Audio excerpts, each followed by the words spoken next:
Welcome in. It's your Jock Market Power Hour for this week's WGC-FedEx St. Jude Invitational. I'm Rick Gaiman, that right there, Joe Idoni. And for the next hour, we are taking you through the most important moments of the IPO phase. And Joe, another cash market. I love it. I'm stoked. What up, guys? Yeah, we're back with the cash market week. We had a week off last week. We still did the show, so thank you to you guys who stopped by. We kind of did a little season recap, a little Q&A. We dove through some of the data that we've seen thus far, but it's good to have a cash market back. I'm excited to get it going. Yeah, you can literally bid on shares of golfers right now. And that will continue until about 9 p.m. Eastern time. Usually a minute or two before is when that IPO phase is going to close. And then also we're going to go into the live trading. So once that closes, you can buy and sell shares of golfers. And of course, if you're not quite ready to dip your toe into the cash market, there are plenty of there's a free contest as well that you can win real money. So there's plenty of action for however you want to get involved, Joe. Absolutely. Yeah, we've got the promo code down there below is POWER for a 50% match bonus. If you haven't tried it yet, $50 match bonus. Not 50 free bucks. We're going to give away another $100 in what we call Jock Bucks during the show. So we're giving back to the people. We're spreading a little love, and we're excited to have you guys along with us. Yeah, a couple of items. Chris says, never tried this before. Looking forward to learning a little bit. Chris, welcome.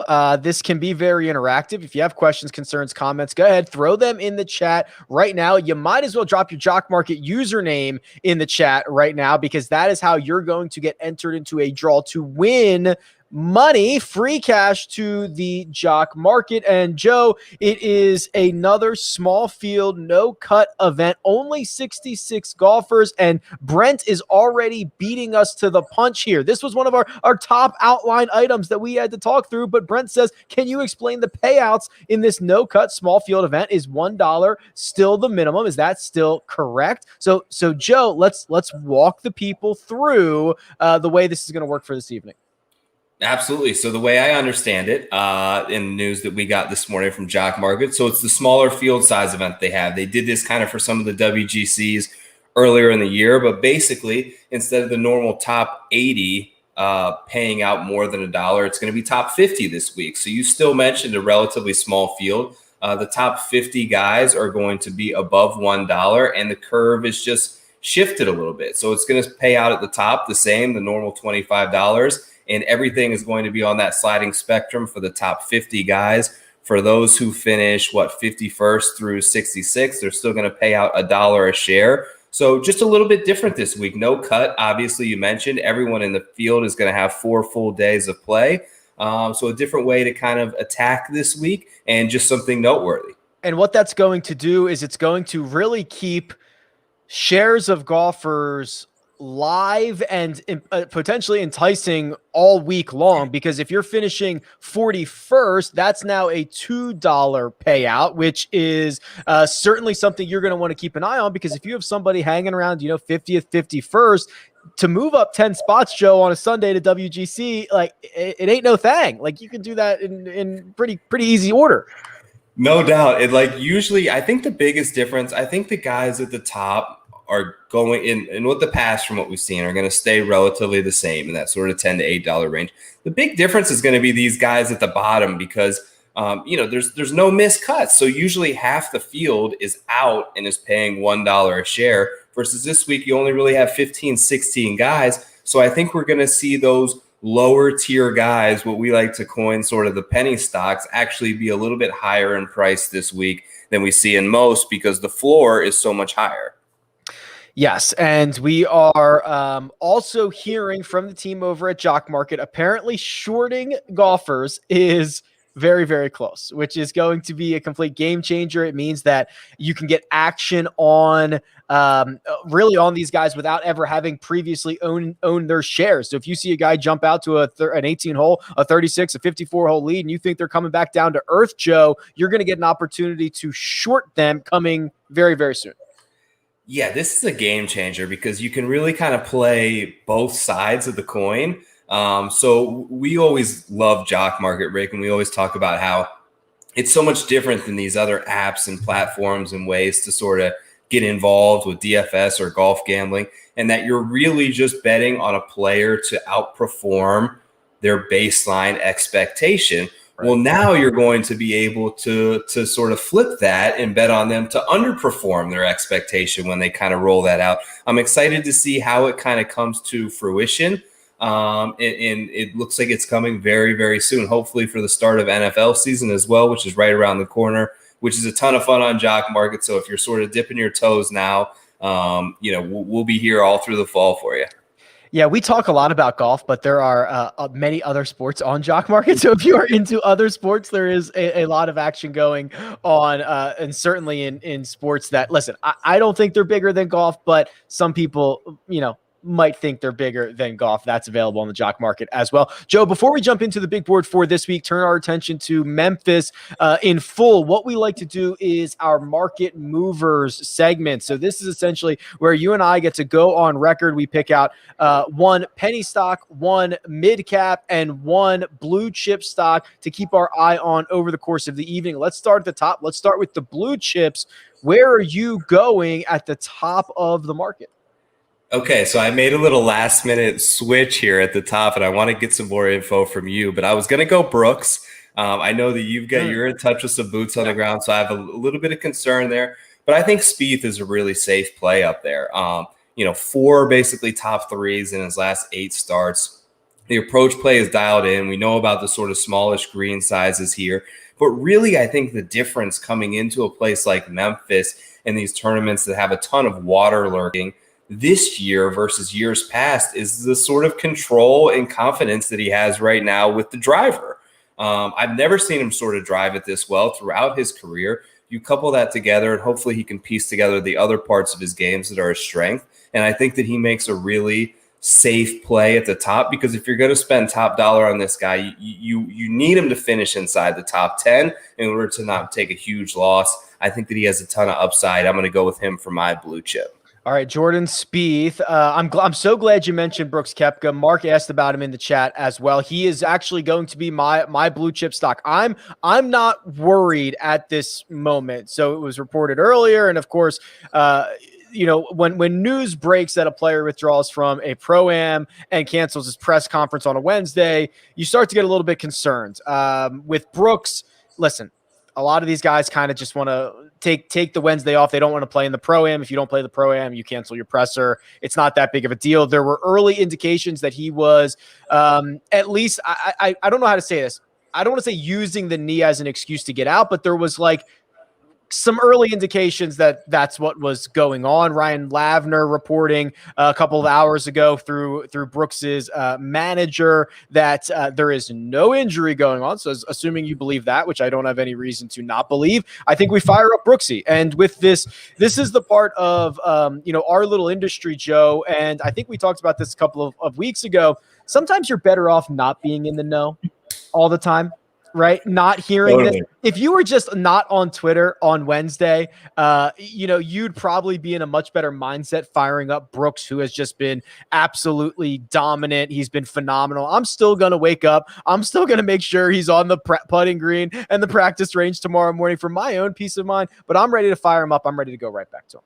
Yeah, you make a great point. I think we talked about it a couple of weeks ago at the Open when it was Morikawa who, we all saw the tweet where he didn't like how his club face was interacting with the turf over there. Nobody played him, and he went on to cruise to victory. So very valid. I think that the practice round withdrawal is something that we tend to overreact to. So, all makes total sense. The mid-cap play that I'm going to go with is Shane Lowry.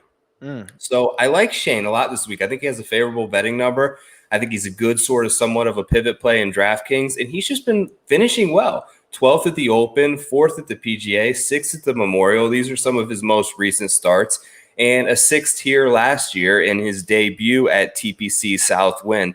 I like his craftiness around the green. He hasn't lost strokes on approach since the Arnold Palmer, which was way back in early March, so he's been really solid. I think the game has been sort of trending toward a top 5 and potentially win. We've seen him win big time tournaments before.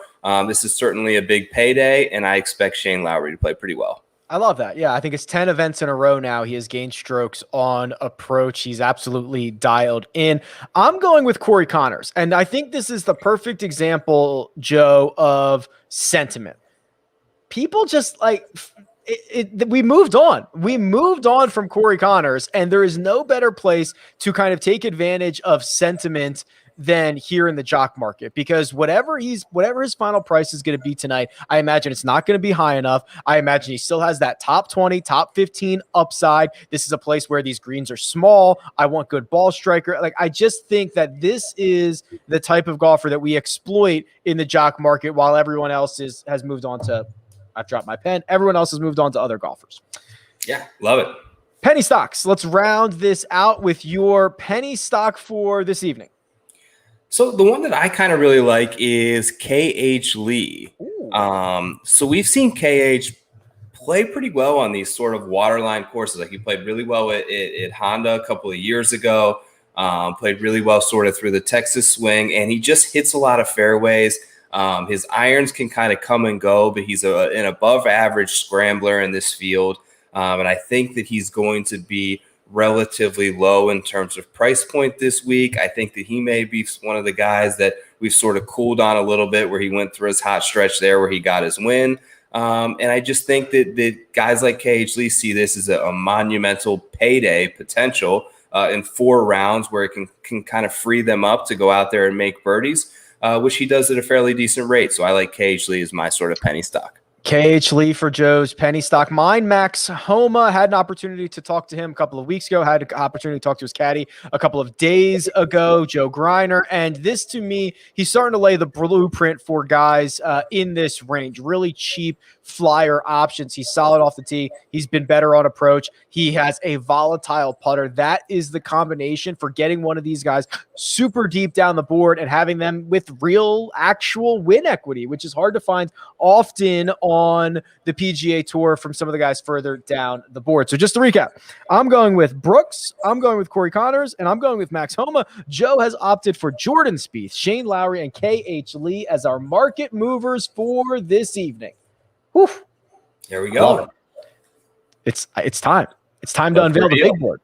The big board. Here it is. Let's go. This is the live odds, or excuse me, the live prices in the jock market as we speak. I'll continue to update this throughout the evening. And this IPO phase that we are bidding in right now is going to end in about, call it 30 minutes or so, right before the 9 o'clock hour on the East Coast. And Joe, it is Scotty Scheffler out in front. I don't imagine it is going to end like this, but Scotty Scheffler is currently the most expensive golfer in the jock market, $5.30. That is essentially asking him to finish 21st or better. He hasn't played anywhere since the Open Championship, so he's kind of been flying under the radar, but someone has jumped out and they have thrown in some bids on Scotty Scheffler. Yeah, we see this happen quite often. It's obviously a little shocking to see Scheffler and Berger up there, who aren't at the top of your DraftKings pricing. They aren't at the top of your odds boards, but we've got time, right? I do expect them to play pretty well this week. I actually like Scotty a lot. He's played these WGCs pretty well, and anytime that it seems like the field strength goes up, it tends to elevate his game a little bit. Total driving phenom, which I think is going to play an important role this week in sort of managing distance with accuracy, with all the trouble lurking off the tee. And I think that I think he makes a good play. I think that we're going to see some guys definitely catch him and sort of make a move here over the next 30 minutes or so. Yeah, now here's a name I was expecting to see near the top of the board, and it's a name I expect to see near the top of the board all evening. It's Daniel Berger, and he is a course horse, Joe. And I'm not even just referring to other guys at Southwind. I'm referring to other players at any other course on the PGA Tour. He's won here twice. He finished runner-up in a WGC version of this event. We know he has that winning upside. We have seen it already this year at Pebble Beach. I mean, Berger, there is not a course on planet Earth I would rather have Daniel Berger at than TPC Southwind. No doubt. I saw your tweet about him earlier this week. I think that it makes it very much sense to just kind of plug and play him. Like, there's guys, right? There's Webb next week at Wyndham. There's these guys who just have their staple spots. But it's even more than that. It's almost like a setup type of deal. Like you look at these really sort of tiny green surfaces that he's coming into. I know that this is one of the smaller ones on tour, but a couple other smaller ones, Pebble, which he won earlier this year, Colonial, which he's won, are both well below tour average. I think the Pebble has the smallest. So it seems to be this type of fit is really kind of in his wheelhouse and has worked well and led to success for him. So I think he's very valid. He's going to be at the top of this board this week, right? Yeah, I mean, it's going to be like, I assume it's going to be Jordan Spieth. I'm very interested about this next man. I mean, it's Brooks Koepka. We kind of already talked about it, but we are going to learn. So we are going to learn tonight what the public sentiment is on Brooks Koepka. Another reason I love the jock market, because we are going to learn this in the next 30 minutes if people are putting their money where their mouth is on Brooks. And that might translate to your other favorite fantasy sites, for example. But we're going to learn that tonight, Joe. And I'm not sure where it's going to go. I'm not sure if Brooks is going to end up being the most expensive golfer like maybe he should be, or if there is going to be a bit of hesitation after some of that news today. You know, it's been really, really good, but there's a couple instances where it's been really bad in there too. So he's hard to predict. You know that he's going to show up at majors. This is obviously a place the last 2 years where he's finished first and second. So a great spot on tour for him. I think that he's been excited. I normally kind of have this thing about Brooks where I don't love him on the first week after a layover, because he had made some comments in the past where he likes to kind of ramp himself up and play, the second consecutive week is really when he plays his best. That said, I think this is a little bit of a different scenario here because he didn't go to the Olympics. A lot of people had that week off, or they had to travel last week, which could be a factor as well. I think that he sets up well. You gave me a little bit of confidence to not worry so much about the knee. It seemed like he was all the way back healthy, and then we got the breaking news today. So, it'll just be interesting to see kind of where people are at on him. And like you mentioned, it should give us a good idea of where the sentiment really rides on Brooks this week. Already seeing movement in the market on Daniel Berger. He was $3.33 just a minute ago when we talked about him. Now up to $4.80, which means if you're a buyer at that price, you're asking him to finish about 23rd or better. He's not going to finish there. He's going to continue to fly up the board. Jordan Spieth, we already talked about. He is now the third most expensive golfer in the jock market this evening. He's at $3. A couple of names we didn't talk about. Let's start with Colin Morikawa, a guy who was in a 7-for-1 playoff at the Olympics for bronze last week, makes the trek back from Tokyo. Just in general, Joe, are we concerned about these guys? There's basically, I don't know how many there are, 16, 18 of these guys coming back from the Olympics playing this week. Do we care at all? I'm not going to downgrade anyone for it. I think that we can elevate some other players who may be a little bit more rested, but I'm not worried about Morikawa. He's young. The guy's in incredible form. I mean, look at those last 3 starts that he's played.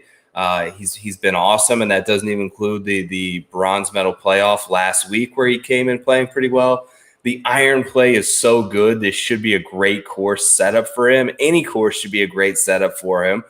He's been unbelievable, and he's been putting it great. So it's like he's going to be very hard to ignore. These prices right now, Rick, are low on a lot of these guys. So we'll see how this boost comes up over the next couple of 25 minutes or so here, but all of these guys look attractive right now at these targets.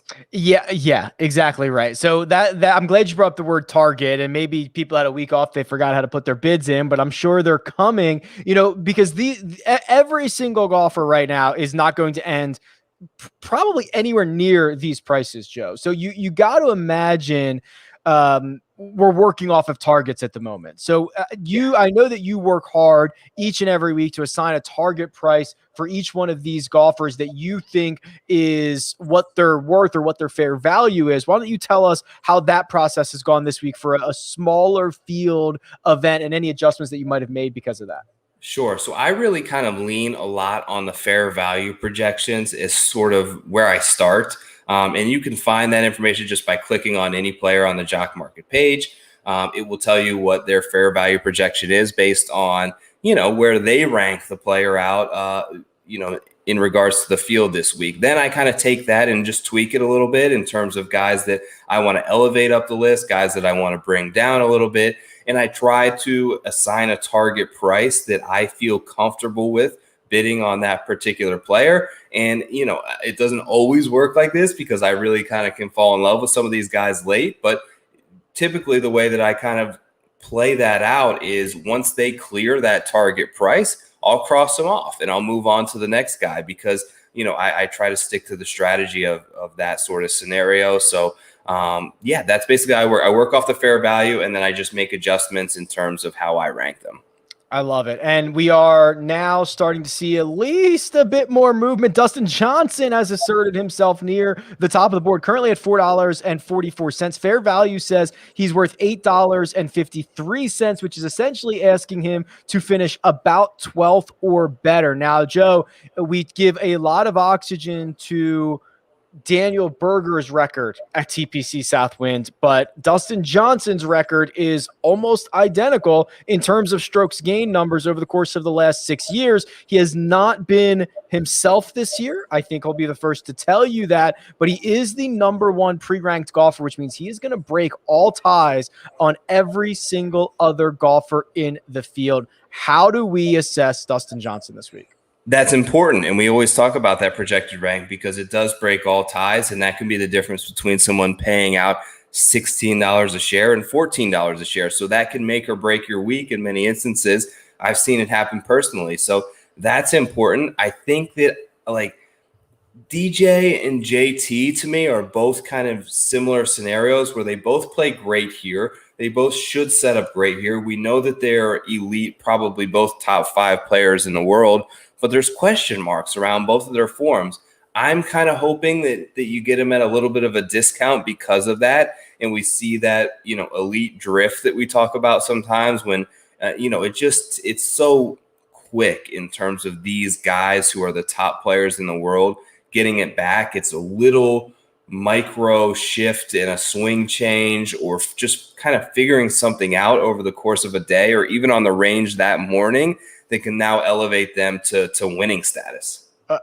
The market just exploded. So I'm going to get to that in a second. But before I do, I just did a refresh of my goodness. I'm forgetting to give away money. I'm so excited that we're back here. I haven't started to give away our money for this evening. So let me just get into it. RI33INs. I don't know if that's Riggins or Ribbons, but Matt, congratulations. We'll get you set up with $20 to the Jock Market. We'll send your name over to the crew over there. If you want to also win $20, make sure that your Jock Market username is in the chat. That's your way to get entered. I'll fire these off here pretty quickly because I forgot for the first 20 or 25 minutes or so. And then also, if you have not deposited yet, make sure that you are using the code POWER. It is up to a $50 deposit bonus, and it's the best offer that is out there. And Joe, now we're rolling in here. DJ up to $7.29. Oh, wow.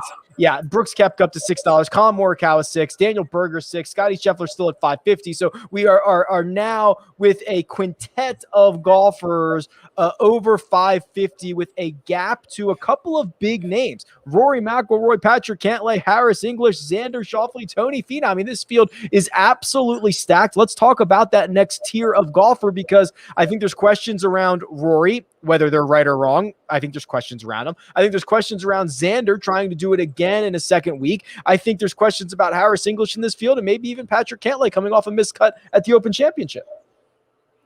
What about Xander, Rick? Because I feel like it should be a great spot for him. He's been so good in the Jock Market because it doesn't always require that win. And there's so much in terms of what last week meant to him, not only for the story with his dad, but just sort of getting that monkey off the back and coming through with a victory. Amazing up and down on the 18th hole. Where are you on Xander Schauffele this week? Well, there's a price for everybody, right? I think that I am probably, and I don't know if this is where he's going to finish, but I'd be willing to pay, I think, even $10 for him, which is 9th or better. And it's a lot. And we have seen there's not a lot of money to be made, especially when you start going over $10. But this kid's a gamer. I'm not as worried about coming back from Tokyo. At least I think this is the better direction to come in. He's constantly near the top of the board. He is trying to take over Justin Thomas's spot as the king of these no-cut events. So I'm willing to pretty much pay up on that because I think sentiment's going to be pretty low because this is the only sport in the world, Joe, that we penalize penalize the guy who was the best in the world last week. I know we talk about that, but you're right. He really kind of has solidified himself in these no-cut events as being one of the must plays. And the projected rank there is second as well, is something we can't really ignore. The price at $3 a share is ridiculous right now. I think that it probably triples over the next 20 minutes here. So we'll see where it ends up. We'll see where it ends up as we continue, and I'll give this a refresh because I imagine we're going to see quite a bit of movement here. Did you ever think there'd be a world that Jordan Spieth and Jim Herman are separated by 9 cents at 8:40 p.m. Eastern time? Like, what are we doing here, Spieth? Let's go. Why are we not bidding up Jordan Spieth yet? I have Spieth at 693, so maybe something happened there with mine. But no, I think you're right. I'm probably behind. I need to give it a refresh. Okay. But yeah, there's a lot of love on the Herminator this week. But there is a guy. Okay, so Justin Thomas. I was really high on Justin Thomas last week.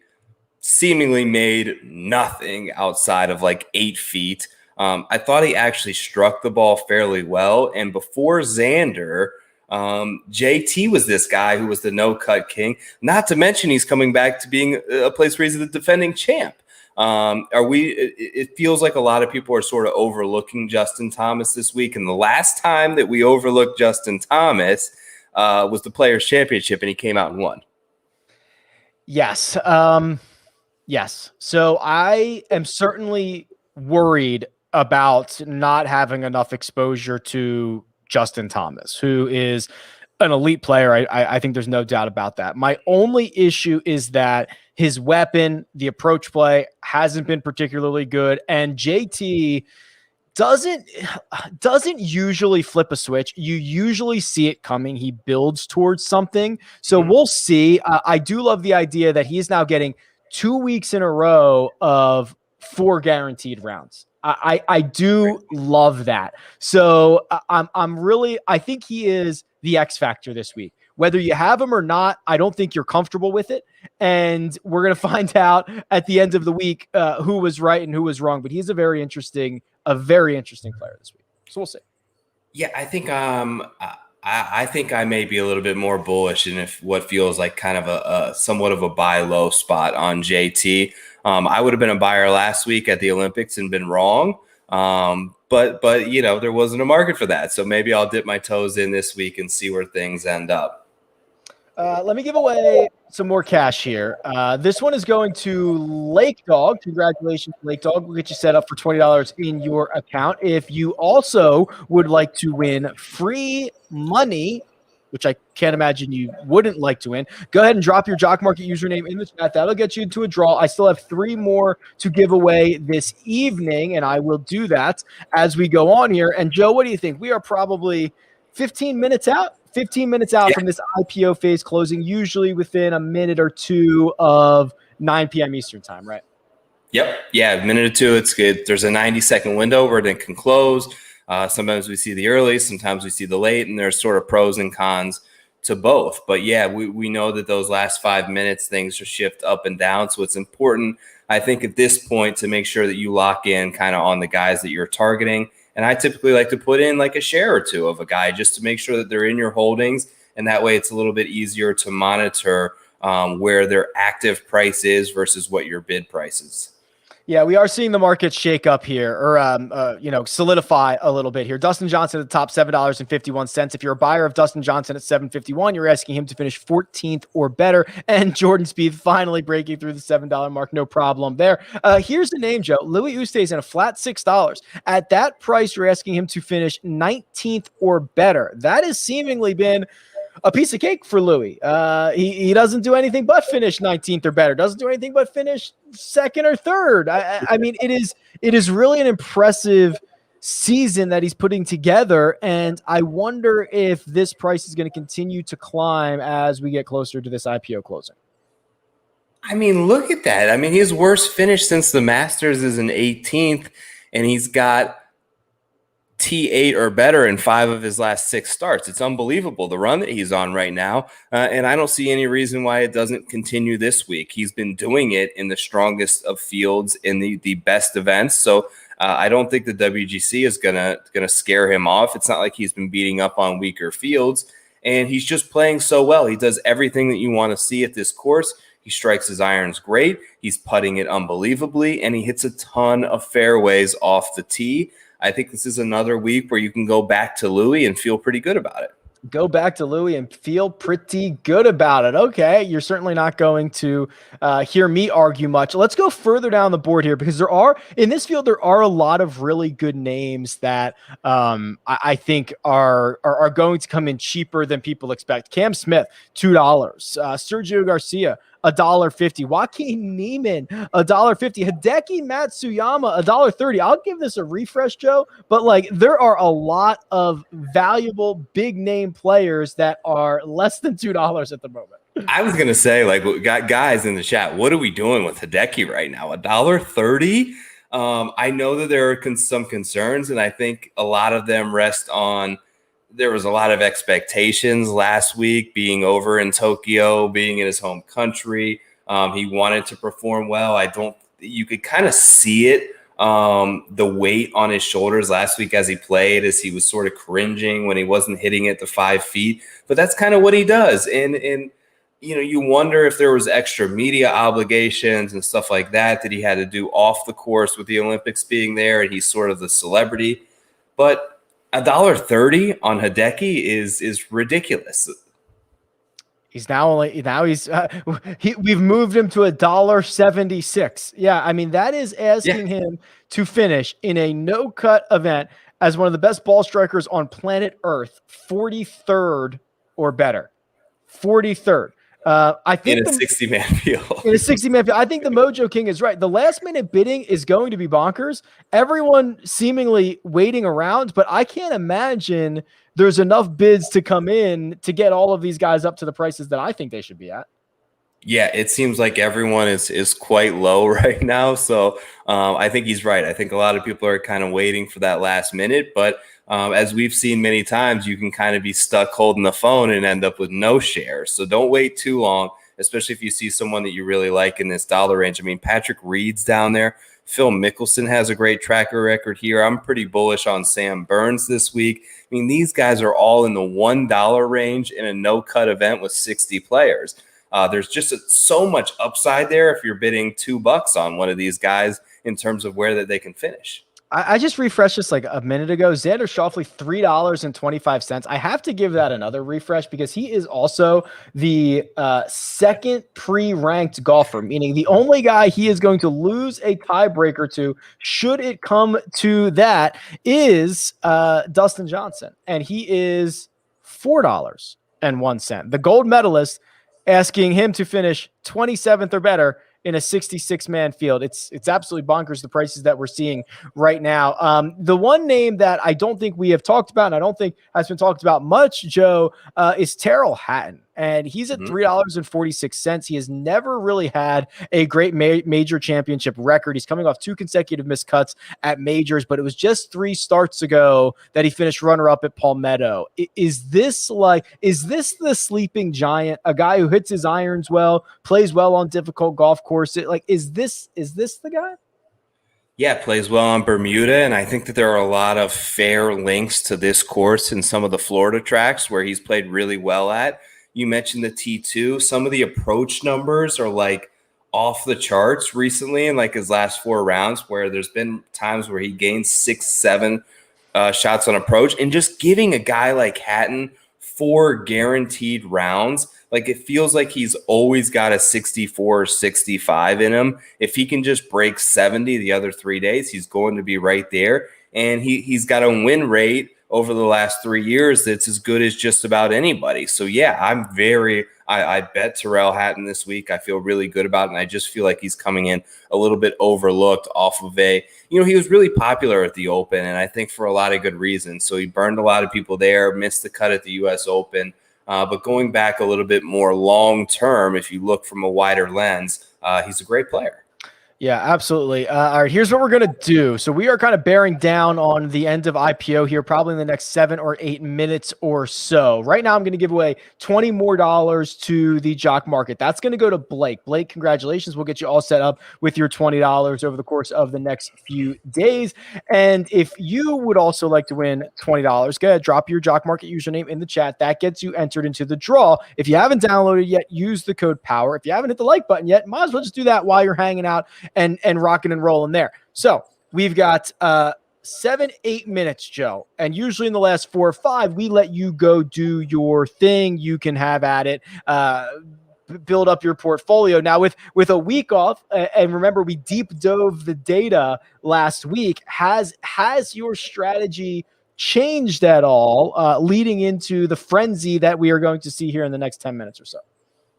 I think so. So with a week off, and what we kind of looked at is that a lot of the value really proceeded in the lower dollar ranges, and especially in a week where nobody's going to miss the cut. There's only 66 guys in the field, top 50 payout. So they're paying out over $1 a share on basically 80% of the field when it's normally a little bit less than half. I think I'm going to look to attack sort of this $1, $2 range. Now, we'll see where those prices kind of shift out, because I do think that there's still some very fair value in that $5, $6, $7 range. Asking these guys like DJ and Louis and Spieth to basically finish like 18th or better is kind of ridiculous as well. So I'll typically, I like to spread it out a little bit, but I think as a general idea, my strategy has sort of shifted a little bit toward attacking some of the cheaper players and getting more shares of them for the opportunity to hopefully have a bigger week.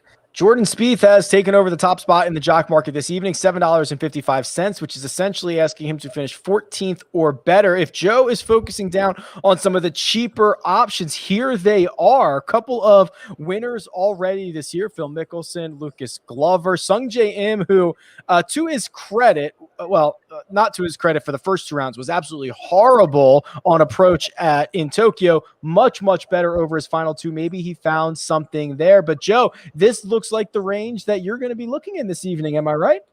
Yeah. Robert McIntyre, I like there in that range. I think that, Cameron Champ coming back after just playing really well presents some good value. Tommy Fleetwood didn't play all that poorly last week. Kevin Na, always has the ability to sort of pop if you can get him to play all 4 rounds. Higo's been great. Matt Wolff, these are guys that I like, and I think that have a ton of upside to potentially top 10 this week, which is going to get them over $10 per share. And if you can pay $2, you have potential to make 5x there. So in comparison, if you're going to bid, put your bids on Spieth and get him for $8, he can't get to 5x on that. The most he can get is 3x on that, which is going to get you like $24 a share. And he's got to win the tournament for that to happen. So that's why I think my strategy has shifted a little bit. If you can get some of these $2 guys, and God forbid you find one that finds himself, late on Sunday with a chance to win the thing, you have massive boom potential. Before I let you go, I almost completely forgot Bryson D Chambeau.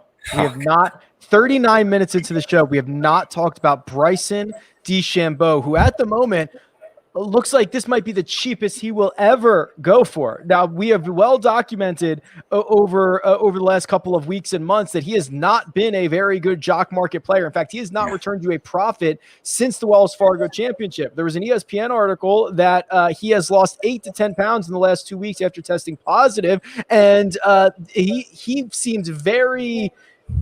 I don't know how he said this week, I'm just like trying to get out there and we'll see what happens. Like, didn't seem too confident. Quickly, Joe, because I want to let you go do your thing, but we are on the verge of seeing the cheapest price on Bryson DeChambeau ever. By a lot, right? By a lot, yes. If he's sub $4 and can't make you money on the Jock Market there, Bryson fans are going to go bonkers for guys who have been playing this guy. He's way too cheap right now. I don't want to play him, but he's way too cheap. But the same, I think, could be said about a lot of these guys. We'll see kind of how it shakes out, but he should be right where the fair value, I think, projection is, and it's like 650. I think that he's probably going to finish. I don't expect him to top 5 this week, but I think if he finishes like 12th or 15th, That's not going to surprise me. And at $3.50, there's still a ton of upside and potential there. He basically has to finish in the top, 40% of the field or even better just to return you some money. So ridiculous price on Bryson right now. Yeah, he's up to $4.44 at the moment. Okay. And Joe, we're going to go let you do your thing right now. Right. So this is where Joe goes and makes all of his bids. Then we talk about his portfolio and we see what he got in a couple of minutes here because we are in the home stretch. By my clock, it is 8:55 p.m. Eastern time. So in the next 2, 3, 4 minutes, this IPO phase is going to close. Get your bids in now. I'll do my best to refresh this as much as possible down the stretch. We do have Jordan Spieth atop this jock market, $7.55 a share, which is asking him to finish 14th or better for a man who has been excellent in 2021. Dustin Johnson, the man who breaks all ties, the number one pre-ranked golfer, right behind $7.54, seeming like it's going to be a 2-horse race because Brooks Koepka, a golfer who, 8 hours ago was probably going to be on pace to be one of the most expensive golfers in the jock market, a little shaky on Wednesday with some news. He's currently at $6.51. So he is behind the likes of Louis Oosthuizen, Colin Morikawa, and Patrick Cantlay. Daniel Berger also at $6.51. We know he is the absolute course horse for TPC Southwind, along with Dustin Johnson. Berger has won this event not once, but twice as a full field event, and then he finished runner-up another time in the WGC version. But we have a new top dog.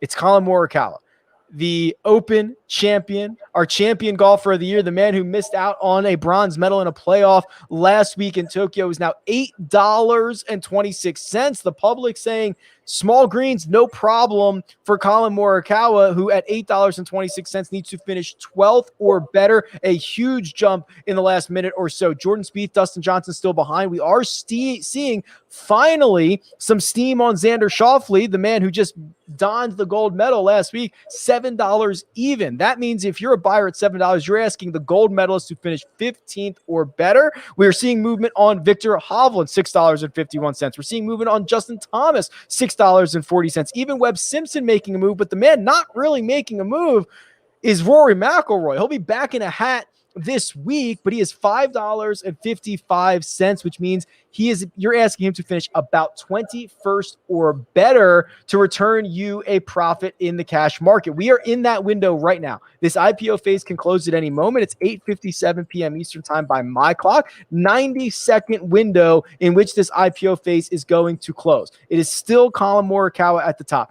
Jordan Spieth right behind, and Brooks Koepka has asserted himself again, now $7.54. We're seeing a lot of movement in guys like Hideki Matsuyama, Matt Fitzpatrick, Abraham Ancer, Corey Connors, even Joaquin Niemann, who a few minutes ago was $1.25. He's now $5.25, but we're still seeing Bryson D Chambeau on the verge of being the cheapest he has ever been by a pretty large margin in the jock market. Last time we saw him in a cash market, it was $6.33 at the Open Championship. Currently $5.09. If you're buying Bryson at $5.09 a share, you're asking him to finish 23rd or better. Joe, are we still open? We are open. Open for business. The jock market is open for business. I'm going to try to sneak in one more refresh here because I don't think it's going to last very long, and I want to try to get the most updated numbers here. And let's see what we've got. Okay, Colin Morakow is still $8.26. Jordan Spieth extending himself a little bit from the rest of the pack at $7.71. Koepka, DJ, Xander, all the notable names right behind. No movement on Rory McIlroy. No movement on Bryson D Chambeau. Looking further down the board, Harris English, $4.95. He hasn't moved much over the course of the evening, and we are seeing a bit of movement and a bit of traction for guys like Max Homa, Ian Poulter, and even Tommy Fleetwood down at the bottom of the board. But we are moments away from this IPO phase closing. Our top dog at the moment is Colin Morikawa, $8.26. If you buy a share of Colin at $8.26 or 10 shares or 100 shares of him, you're asking him to finish 12th or better to return you a profit this week in a 66-man field. And I think we're closed. Shut it down. Yep, shut it down. IPO is closed. Whew, that was a late close. Very late. Flurry of action at the end. All right. IPO is closed. We are going to let the dust settle here for the next minute or so. That was late, 8:59 by my clock. That is one of the later ones we've had in quite some time, Joe. And you mentioned a flurry. So I'm excited to see what these final prices are. Yeah, it didn't feel like anyone got to where I targeted them, to be honest with you. Even the guys at the top, I'll have to look. Where did more? Okay, so I have Morikawa at 826, which is still kind of shocking, right? I thought that he would for sure get to that $10 mark, especially in a short field. Only one to clear $8, it looks like. So a lot of guys, very cheap, should present a ton of value to anyone who has shares this week mostly. Drew says that IPO rush is a feeling like none other. Yeah, that is certainly for sure. Okay, here's what I'm going to do. We're going to get Joe's portfolio here in a second, but I'm going to give away $20 and then I'll give away 20 more on our way out at the end of the show. So this one is going to, I just had his comment here, Yost. Congratulations, Yost. We'll get you set up with that $20. And there is one more $20 to give away. So if you've been waiting to drop your Jock Market username, why? And drop it right now. That'll get you entered into a draw. Joe, this is your time to shine, my friend. Let's hear who is in your portfolio. Spieth at the top. Love it. 771. Cheap, right? The 771, to put this into perspective, 13th or better. That is what, in a 66-man field, is what Joe is asking from Jordan Spieth. His last handful of results, 2nd, 19th, 18th, 2nd, 30th, 9th, 3rd. Let's go. Jordan Spieth, Let's go. All right. My other guy sort of in this top range was Justin Thomas, 689. Okay. I thought I was going to be a little early on JT, hoping this is a place he can turn it around. The rest, all sub $5. I just got a bunch of guys. So I'll start. I took Shane Lowry, who was my mid-cap pick. Yep. Ian Poulter, Kevin Kisner, Matt Wolf. These guys are all like right around the $3 mark. Lee Westwood. And then I took KH Lee, who was my penny stock. Ended up at $2.58. So I just kind of really attacked that $3-ish range, which I think in a small field like this, given the top 50 pay out more than $1 with such a low floor, it gives me a pretty high ceiling and some opportunity to turn a profit and turn these holdings into a solid portfolio this week. We'll see how things shake out. Well, you put your money where your mouth is because you got your blue chip, you got your mid cap, you got your penny stock. That is Spieth, Lowry, and Lee, respectively. So your entire portfolio: Spieth, Thomas, Lowry, Poulter, Kisner, Wolf, Westwood, Lee, larger than normal, but in a week where pricing or bids seem soft, I think that was the way to go. That's kind of how it felt like. There was a lot of value out there, so I didn't want to leave anything out there, especially on those guys. I like Poulter, Kisner, Wolf, Westwood, like these guys, the way I kind of figured it is they're all like $3. I really just need one of them to play really well, right? And I can kind of break even. If two of them like top 15 this week, I'm doing great. And if one of them go on to like top 5, I'm doing incredible. So I'm really just hoping for sort of one or two of those 4 to really have a solid top 20 finish this week. And if that happens, I should be in pretty good shape.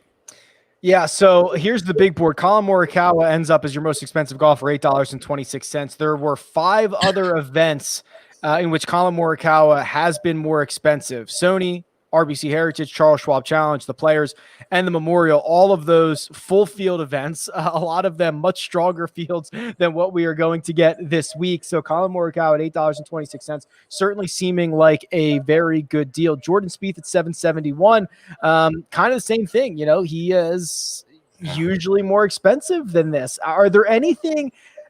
there is a name that jumps out to me as being pretty significantly off, but is there anybody in the top, 10 that is most surprising to you? No, the one that's most surprising to me, and I think you probably are going to say the same one, is Rory. It's Rory. It's obviously Rory. It has to be Rory. $5.76.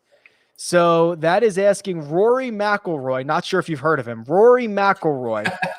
To finish 20th or better in a 66-man field.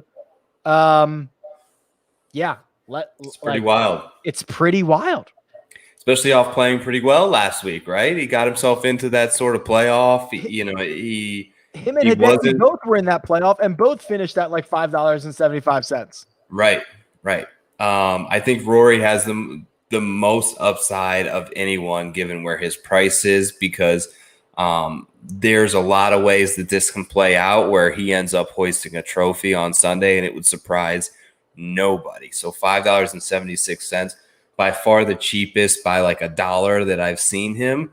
The only other one was the Tour Championship I'm looking at, which was very early on in Jock market. So the pricing was relatively low in general then. There were just less shares. There were less people playing.